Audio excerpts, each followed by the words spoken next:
En el capítulo 6 vamos a aprender sobre el método de diferencias finitas para resolver ecuaciones en derivadas parciales. Em, Recordemos que en el capítulo anterior habíamos deducido la ecuación del calor en una dimensión a partir del balance o la ley de conservación de la energía y de la ley de Fourier. Habíamos llegado a que la difusión de energía térmica en un eh, dispositivo unidimensional como un cable o un alambre eh, que tenía longitud L, se modelaba con esta ecuación, donde la incógnita es la distribución de temperatura U que depende de la variable X y T. X es la posición que varía en la longitud de mi dispositivo y T es la variable temporal. Entonces, en este caso, los datos es la fuente de calor, Q, que se conoce, la conductividad térmica del material K sub 0, eh, el calor específico, C del material, y la densidad de masa, ρ.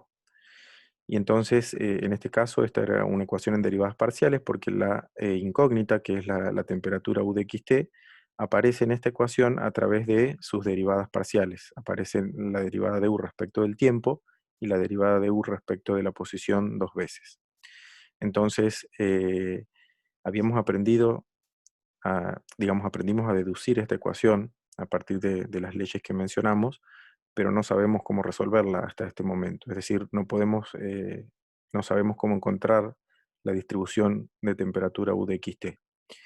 Para eso vamos a utilizar el método de diferencias finitas que vamos a aprender en este capítulo. Pero para aprender la idea del método, lo mejor es empezar con un problema un poco más simple. Entonces vamos a considerar lo que llamábamos el estado estacionario de esta ecuación, que sería pensar cuando a partir de un tiempo suficientemente largo, puede pasar de que la distribución de temperatura ya no cambie más en el tiempo, eh, sino que, bueno, eventualmente puede depender de cada punto de la barra, tener una temperatura distinta, pero que ya no cambie en el tiempo. Eso quiere decir que mi función U, distribución de temperatura, ahora solo depende de la posición X. Y entonces, en esta ecuación, quiere decir que la derivada en el tiempo no aparece porque esto sería cero, y entonces este término se va y me queda esta parte que está aquí, solo que solo depende de la variable x, es decir, es esta ecuación que está acá. En este caso particular, el estado estacionario es lo que llamamos la ecuación de Poisson. Y nosotros en el capítulo anterior en realidad habíamos visto que si no hay fuentes de calor, es decir, si esta Q vale cero, esta ecuación se puede resolver directamente porque integrando dos veces U podemos llegar a la solución. Eh, Perdón, integrando dos veces esta ecuación, digamos, podemos recuperar cuánto vale U, es decir, resolverla analíticamente. En particular, habíamos visto que cuando esta fuente es cero, eso quiere decir que entonces U va a tener la forma de una recta, o sea, va a ser lineal. Y bueno, también en el caso que Q tuviera una fórmula sencilla, si puedo integrarla dos veces, voy a poder resolver esta ecuación analíticamente y encontrar una fórmula para U de X. Pero bueno, en otros casos, en muchos casos, Q no va a tener una forma sencilla de la cual uno pueda integrar dos veces para realmente resolver analíticamente y encontrar una fórmula para U de X. Entonces lo que vamos a aprender en esta parte es cómo se aplica el método de diferencias finitas para resolver la ecuación de Poisson. Vamos a ver que en particular el método no le va a importar quién es Q, si Q es una fórmula simple o complicada. Entonces, recordemos que para que este problema esté bien planteado, lo que necesitamos es tener dos condiciones de borde. En este caso vamos a considerar las condiciones de temperatura prescripta, que significan que en la temperatura en el extremo izquierdo de la barra es igual a un valor A conocido, y la temperatura en el extremo derecho de la barra es un valor B también conocido. Entonces vamos a tratar de resolver este problema y para eso vamos a plantear la idea general del método de diferencias finitas que va a ser la siguiente. Nosotros queremos encontrar una distribución de temperatura en estado estacionario, es decir, queremos encontrar una función U de X. Supongamos que esta U de X, en color negro, es la solución de mi problema. Es una función de la variable x donde la x varía entre 0 y L. Entonces, el método de diferencias finitas lo que me va a proveer es una aproximación de esta función u de x, o sea, no me va a dar una fórmula para u de x, sino me va a dar una aproximación de u de x en algunos puntos de mi intervalo. Entonces es como que voy a pensar de mi dispositivo en algunos puntos donde me interese, en este caso puntos equidistribuidos en mi barra, y entonces voy a llamarle x1, x2, x3 y así sucesivamente a esos puntos. Y estos numeritos, u sub grande, u sub i, va a ser una aproximación de la distribución de temperatura en el punto, en la posición xy. Entonces, en particular, digamos, u sub 1 va a ser una aproximación de mi distribución de temperatura, o sea, de la u en x1. eh, U5 va a ser una aproximación de la temperatura en X5 y así sucesivamente. Entonces, lo que tenemos que decir para definir el método de diferencia finita es cómo vamos a calcular estos U grandes. Entonces, finalmente, si uno tomara acá cada vez más puntos, vamos a ser capaces de aproximar la función U en tantos puntos como uno quiera. Entonces, lo primero es tener en cuenta que en la ecuación original aparecen derivadas. Recordemos que aparecen acá eh, derivadas segundas de la función u de x. Entonces, para eso vamos a recordar y mencionar que la idea principal del método de diferencias finitas consiste en reemplazar derivadas por cocientes de diferencias. Fijémonos en particular, si uno tuviera una función g, sabemos que la derivada de una función de g en un punto x se puede aproximar por un cociente incremental alrededor de x. Ese cociente incremental, si pensamos en un parámetro h positivo, podría ser como este cociente, g de x más h menos g de x sobre h. Entonces, si h es pequeño y es un parámetro positivo, estamos haciendo un cociente de lo que vale la función en el punto y de lo que vale la función un poquito hacia la derecha. Entonces, esa diferencia de valores sobre h me aproxima al valor de la derivada. Eso es lo que le llamamos una diferencia adelantada, porque justamente voy a tomar desde el punto un incremento hacia la derecha. Análogamente, podemos definir una diferencia trazada, que consiste en tomar desde el punto un incremento hacia la izquierda, eh, y esto también va a ser una aproximación justamente de la derivada. Y también podríamos tomar lo que llamamos una diferencia centrada, que es pararnos en un punto hacia la izquierda y hacia la derecha de donde quiero aproximar mi derivada. Y entonces cualquiera de estos tres cocientes va a aproximar la derivada de la función g en un punto. Después vamos a ver en la práctica, en los ejercicios, que estas dos primeras fórmulas convergen con orden h y esta última con orden h cuadrado. Eso significa que, digamos, si uno reduce el incremento a la mitad, es decir, si en vez de tener un valor h, tengo ahora un valor h que es la mitad de ese valor, esta aproximación, el error que cometo en la aproximación, se va a dividir por 2 en el caso de las diferencias adelantadas y atrasadas. Pero en el caso de las diferencias centradas, cuando divida el h a la mitad, el error de aproximación se va a dividir por 4. O sea, voy a tener una ganancia mayor. Eso significa que el orden, en este último caso, sea de orden, que el método sea de orden h cuadrado. Ya vamos a ver esto, como les mencioné en ejercicios de la práctica, vamos a poder ver esto. Bien, ahora considerando que tenemos estas tres maneras de aproximar la derivada primera, recordemos que en la ecuación original aparecía la derivada segunda. Entonces podemos, considerando que la derivada segunda es la derivada de la derivada, aplicar esta fórmula dos veces para obtener una aproximación de la derivada segunda. Fijémonos lo siguiente. La derivada segunda de la función u respecto de x dos veces es la derivada respecto de x de la derivada de u respecto de x. Entonces, vamos a aproximar con una diferencia centrada, como mostramos recién, esta derivada de esta función, que ahora mi función g, por decirlo así, de recién, va a ser la derivada de u respecto de x. Entonces para eso tenemos que evaluar esta función en x más h sobre 2 y restarle esta función en x menos h sobre 2, dividido h, que sería exactamente esto. O sea, este cociente me aproxima, es la diferencia centrada para esta derivada de esta función. Bien, entonces ahora notemos que ahora en cada uno de estos dos términos, este valor y este valor son a su vez la derivada de una función en este punto. Entonces acá también para aproximar este valor podemos utilizar diferencias centradas, pero ahora quiero la derivada de u respecto de x en este valor. Y entonces me voy a ir de acá, h sobre 2 a la derecha, y de aquí h sobre 2 a la izquierda. Es decir, que voy a tener que evaluar la función u en esto más h sobre 2, entonces va a ser esto que está acá, menos la función en esto menos h sobre 2, que sería esto que está aquí, dividido h, que es el incremento que tengo. Lo mismo para esto que está aquí.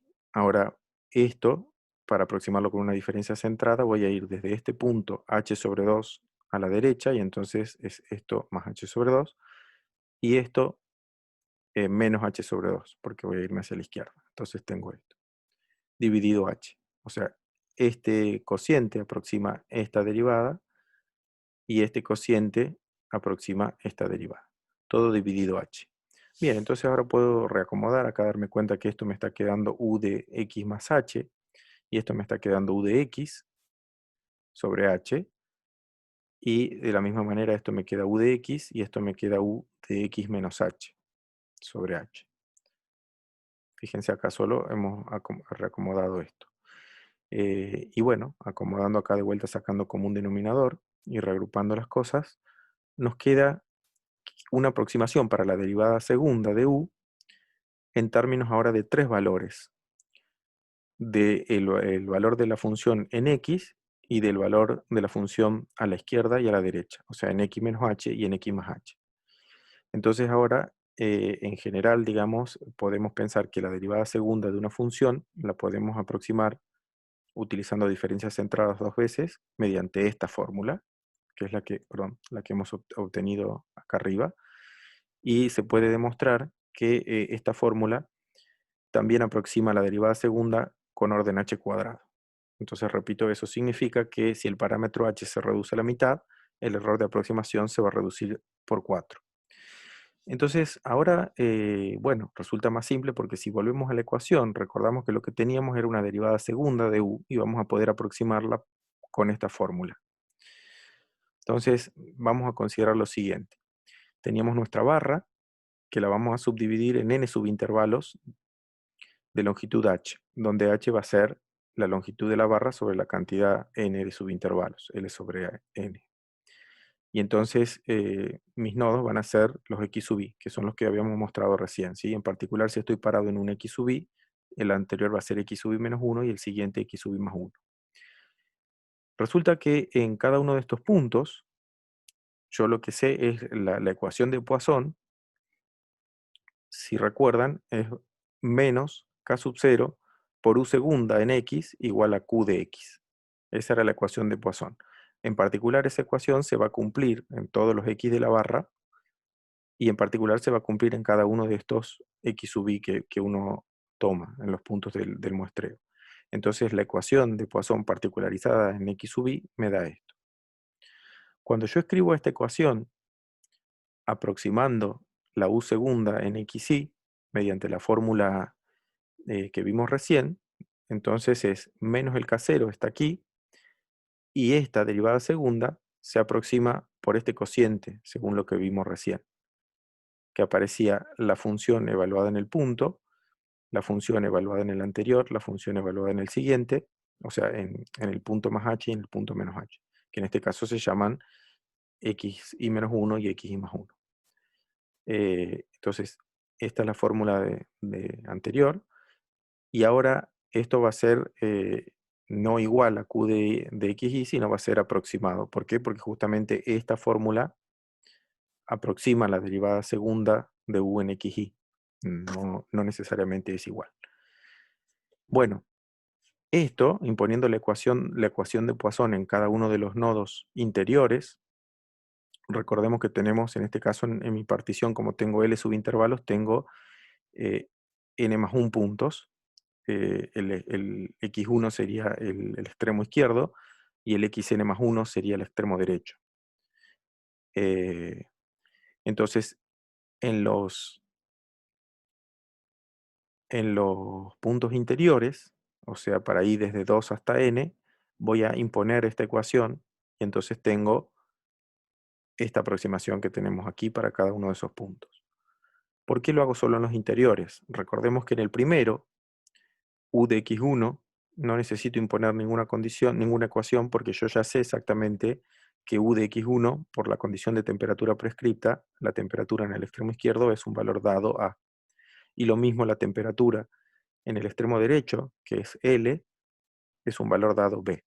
O sea, las ecuaciones para x1 y xn más 1 estarían dadas directamente por las condiciones de temperatura prescripta. Entonces, resumiendo, lo que tenemos es, esta es la condición prescripta en el extremo izquierdo, esta en el extremo derecho, y acá tenemos lo que hemos obtenido para cada uno de los nodos interiores.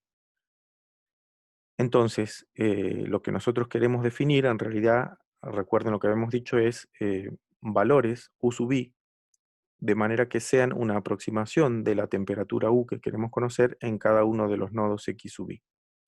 Y entonces lo que podemos hacer es definir los U grandes de manera que satisfagan exactamente esto con una igualdad aquí. Entonces, fíjense, vamos a definir U sub 1, que en el fondo queremos que sea una aproximación de U de x1, lo vamos a definir directamente como A, porque ya sabemos que eso es lo que vale. O sea, esa es una de las informaciones más concretas que tenemos. Entonces, ahí no voy a tener un error de aproximación. U sub 1 va a ser exactamente lo que vale U de x1 porque lo conozco. Y lo mismo en el extremo derecho. U n más 1 va a ser exactamente lo que vale U ahí, porque lo conozco y es B. Sin embargo, para los puntos de adentro, ahora puedo pensar de que reemplazando esto por valores que yo quiero determinar, que son los U grande, U sub i más 1, que es una aproximación de esto, U sub i, que es una aproximación de esto, y U sub i menos 1, que es una aproximación de esto, si reemplazo eso, puedo pedir encontrar estos valores de manera que esto sea igual a esto. Entonces, si miramos esto que está aquí, es un sistema, fíjense, está reescrito ahora acá arriba. Si quieren podemos acomodarlo un poquito y en esta ecuación central multiplicar por h cuadrado sobre k sub 0 para pasarlo del otro lado. Y entonces me quedó, esta es la primera, esta sería esto que está acá, donde ya estos dos lo pasé del otro lado, y esto es lo último. Esto que está acá, fíjense que es un sistema donde tenemos n más 1 ecuaciones, porque justamente acá tenemos n menos 1 ecuaciones de los nodos interiores y una para el extremo izquierdo y una para el derecho, o sea que en total tengo n más 1 ecuaciones. Y las incógnitas aquí son exactamente los valores desde U sub 1, U sub 2, U sub 3 hasta U sub n más 1. Es decir que tengo un sistema de n más 1 por n más 1. Escrito en forma matricial, uno puede hacerlo con tranquilidad y darse cuenta, esta es la primera ecuación, era muy simple, era U1 igual a A. Y la segunda hasta la penúltima, veíamos, si quieren revisar acá, intervienen siempre tres valores consecutivos con un menos 1, 2, menos 1 y con este valor. Entonces cuando reescribimos eso para cada una de las ecuaciones obtenemos estas ecuaciones centrales y la última sería esta. Entonces este sería el sistema de ecuaciones que teníamos recién escrito de manera desglosada. Si queremos escribirlo en forma matricial, tendríamos que ver la matriz de coeficientes aquí, que también se puede prestar atención y darse cuenta que los coeficientes justamente, bueno, en este caso va a ser una fila que va a tener 1 y todos los demás ceros. En este caso vamos a tener menos 1, 2, menos 1 y todos los demás ceros. Acá voy a tener 0 para U1, después voy a tener menos 1, 2, menos 1 y todos ceros. y así sucesivamente. Entonces, si lo escribimos en forma matricial, el sistema resulta de esta manera. Fíjense, esto es lo que acabamos de decir, es una matriz que en la diagonal tiene 2, excepto por el primer y el último término que tienen que ver con las ecuaciones de temperatura prescripta. Y después en la diagonal superior tienen un -1, salvo en este valor que tiene 0, y acá tiene -1 en la inferior, salvo este último valor que tiene 0. O sea, tiene una estructura muy particular que es fácil de implementar en la computadora. Entonces, fíjense, y por otro lado acá, el lado derecho del sistema es simplemente la fuente Q evaluada en los nodos interiores, multiplicados por este valor, y poner estos valores A y B al principio y al final, que es dato. O sea, todo esto es dato y es un lado derecho de un sistema. Esta es mi matriz del sistema, y entonces resolviendo este sistema lineal, obtengo estas aproximaciones, perdón, este vector, que serían justamente una aproximación de mi distribución de temperatura U en cada uno de los nodos, desde 1 hasta n+1. Fíjense que el tamaño de este sistema tiene que ver, o sea, la cantidad de ecuaciones y de incógnitas tiene que ver con cuántos puntos de aproximación tengo. Y en particular se puede demostrar que el error de aproximación, la máxima diferencia, fíjense, habíamos dicho que, por ejemplo, que esta curva es la U, y entonces yo lo que voy a encontrar finalmente cuando resuelva mi sistema son estos puntitos rojos, que serían aproximaciones de cada uno de los, del valor de la función en cada uno de los nodos. Y entonces la máxima diferencia, el máximo error que cometo de cada uno de los puntos respecto de la curva, o sea, la máxima diferencia entre U sub i y U de x sub i, tiende a 0 con orden h cuadrado. ¿Qué quiere decir? Que tenemos el mismo error que teníamos en la aproximación de las diferencias centradas que habíamos hecho, se traslada aquí. Eso es algo muy bueno porque quiere decir que ahora ese máximo error que yo cometo, si me parece demasiado grosero, que no llego a la precisión que quiero, entonces poniendo el doble de subintervalos, el error se va a reducir por 4 aproximadamente, y así sucesivamente. Entonces eso es, me habla del orden de convergencia de este método. Finalmente vamos a hacer un comentario de cómo se puede imponer otras condiciones de borde. Supongamos que tenemos el mismo problema, la ecuación de Poisson acá arriba, y temperatura prescripta en el extremo izquierdo, pero en el extremo derecho vamos a imponer esta condición. Esta condición tiene un aspecto raro, ahora lo vamos a analizar, pero nos vamos a dar cuenta que la forma de ponerlo así es para poder abarcar los dos tipos de condiciones que nos estarían faltando: la ley de enfriamiento de Newton y temperatura, perdón, y flujo prescripto. Fíjense lo siguiente: esta condición es la condición en x igual a L, la vamos a reescribir pasando esto para allá, y entonces me quedó menos K0 por U' en L igual a,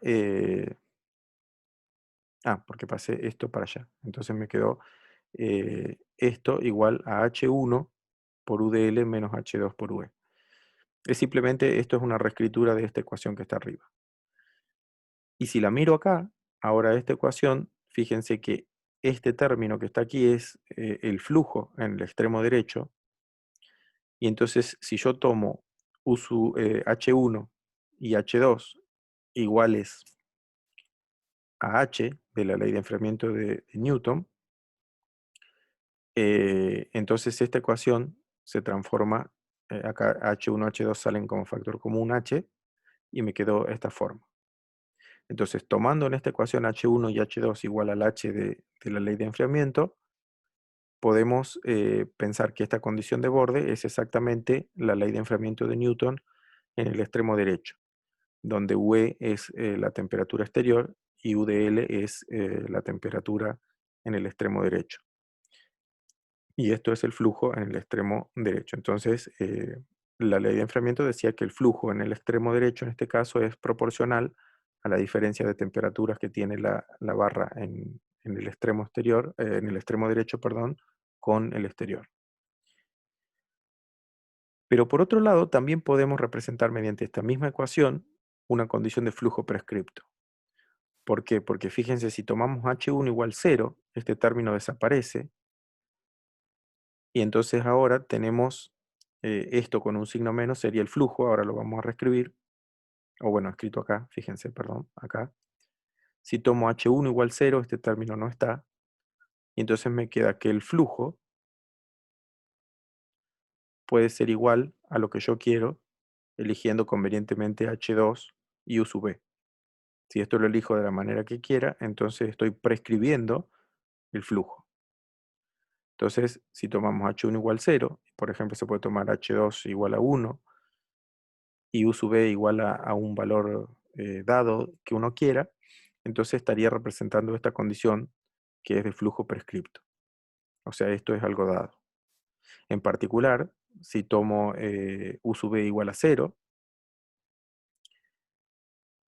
estaría teniendo que esto es 0 y entonces estaría en un caso de flujo prescripto igual a 0, es decir, de frontera aislada. Es decir, en el caso que este término no está y este término no está, me queda que el flujo es igual a 0 y eso quiere decir que estamos en el caso de frontera aislada. Entonces fíjense con esta ecuación, simplemente variando los parámetros H1, H2 y U sub B convenientemente, podemos representar las dos condiciones de borde que nos faltaba. Entonces vamos a ver cómo se implementa el método de diferencias finitas o cómo funciona en este caso cuando tenemos este tipo de condición de borde en el extremo derecho. Para eso vamos a prestar atención a esta ecuación, la que aparece nueva en el extremo derecho. Fíjense que esa condición, si la escribo aquí, es esta que está acá. Bueno, vamos a hacer lo mismo que hacíamos antes, porque vamos a tratar de aproximar esto por valores de la función. Y entonces, fíjense, U' en L lo podemos aproximar con una diferencia centrada. Entonces eso quiere decir que para eso me tengo que poner U en L más H menos U en L menos H sobre la diferencia, que en este caso sería 2H. Entonces este cociente me aproxima la derivada de U en L. ¿Qué ocurre? Acá, cuando puse L más H, en realidad me salí del intervalo, perdón, del dispositivo que estoy, porque fíjense, si este es mi barra que termina acá en el extremo derecho, L, entonces cuando estoy aproximando acá la derivada y hago en L más H y L menos H, entonces este L más H se salió del dispositivo. Pero bueno, este punto lo podemos pensar como un nodo ficticio que va a ser xn más 2. Y entonces, si miro lo que vale U acá menos lo que vale U acá y lo divido por esta longitud 2H, tengo una aproximación de la derivada de U acá. Bien, entonces podemos pensar justamente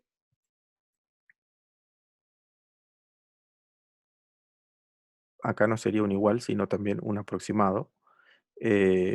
Ahora, este valor, la temperatura acá, digamos, uno la quiere aproximar con U sub n más 2, y esto sería la U acá la voy a aproximar con U sub n, porque este sería este nodo. Entonces, U sub n más 2 menos U sub n sobre 2H sería una aproximación de este cociente. Entonces, si reemplazamos ahora, fijémonos en esta ecuación, entonces este es el K0, y esto lo voy a aproximar, lo voy a representar por esto, que es el cociente que acabamos de obtener. Acá me quedó H1, y U de L, que sería U en este punto, lo estoy aproximando justamente por lo mismo de siempre, que sería U grande, y como el nodo es n más 1, es U grande en n más 1. O sea, este valor es el que aproxima la temperatura en el extremo derecho. Bien, y esto es todo dato. O sea que esto, fíjense que nos quedó una ecuación en donde todo es dato, excepto el U sub n, el U sub n más 1 y el U sub n más 2. O sea que acá tengo una ecuación. Por otro lado, estamos imponiendo una ecuación acá, pero podemos pensar que ahora este nodo quedó como un nodo interior. Y entonces, si la ecuación, digamos, de Poisson, que antes la imponíamos en todos los nodos interiores, que era menos k0 por u segunda en x igual a q de x, la imponíamos en todos los nodos interiores, ahora también la vamos a imponer en L, es decir, en este nodo que es el extremo derecho, que ahora pasa a ser un nodo interior. Entonces la ecuación tiene el mismo aspecto que tenían las otras, simplemente que los índices ahora están centrados en n+1. Entonces esta es la misma discretización que habíamos utilizado antes. Fíjense, juntando todo, tenemos lo siguiente. La primera ecuación sería la de temperatura prescripta, que es la que habíamos obtenido al principio, porque eso no cambia. Después teníamos las ecuaciones de los nodos interiores, tampoco cambian, que es imponer la ecuación de Poisson en cada uno de esos nodos, llegando hasta acá. Y antes teníamos una última ecuación, que era la de u sub n+1 igual a b. Bueno, ahora esa ya no está más. Ahí rige la ley de enfriamiento, en este caso, perdón, la nueva condición, que puede ser flujo prescripto o ley de enfriamiento, y es la ecuación que hemos discretizado mediante esta última ecuación. Y ahí también hemos agregado, pensando que la ecuación de Poisson rige en el extremo derecho, esta. Fíjense que esta tiene el mismo aspecto que esto. ¿Por qué uno hace esto? Porque básicamente porque al hacer esto estamos agregando una incógnita más. Y entonces al agregar una incógnita más, también necesito agregar una ecuación más. Por eso no sería suficiente si yo considero solo la condición en el extremo derecho, que es esta que tenía acá. Eso, digamos, está bien. Sería reemplazar, en vez de la temperatura prescripta igual a B que teníamos antes, la reemplazamos por esta. Pero estamos agregando una incógnita más, que sería el valor en nuestro nodo ficticio. Entonces necesitamos una ecuación más, y esa ecuación más es imponer la ecuación de Poisson acá, que queda como nodo interior. Por eso es que aparece esta nueva ecuación, pero que tiene el mismo formato que todas estas intermedias. Entonces ahora este sistema, me queda un sistema cuadrado de n+2 ecuaciones con n+2 incógnitas. Si lo escribimos en forma matricial, fíjense que tiene también un aspecto bastante particular, igual que antes. La primera fila es igual que antes, todas las intermedias son iguales que antes, y lo que cambia es la última, que corresponde a la última ecuación. Y el tamaño, que ahora en vez de ser de n+1 es de n+2. Las incógnitas están acá, y este sería como queda el lado derecho. Entonces, si uno en una computadora guarda esta matriz y guarda este lado derecho, puede resolver el sistema y encontrar los valores U grande que aproximan mi distribución de temperatura en cada uno de los nodos. Y en ese caso, una vez que resuelvo, simplemente este último valor lo descarto, porque físicamente tiene sentido desde U sub 1 hasta U sub n+1, que sería en los puntos que están en la barra. Para este caso, también resulta que la máxima diferencia que hay entre la distribución de temperatura U en cada nodo XY y mi aproximación U sub I tiende a cero con orden h cuadrado, que como mencionamos recién, significa que si duplico la cantidad de puntos, el error de aproximación se va a dividir por 4. Bueno, eso es todo por ahora.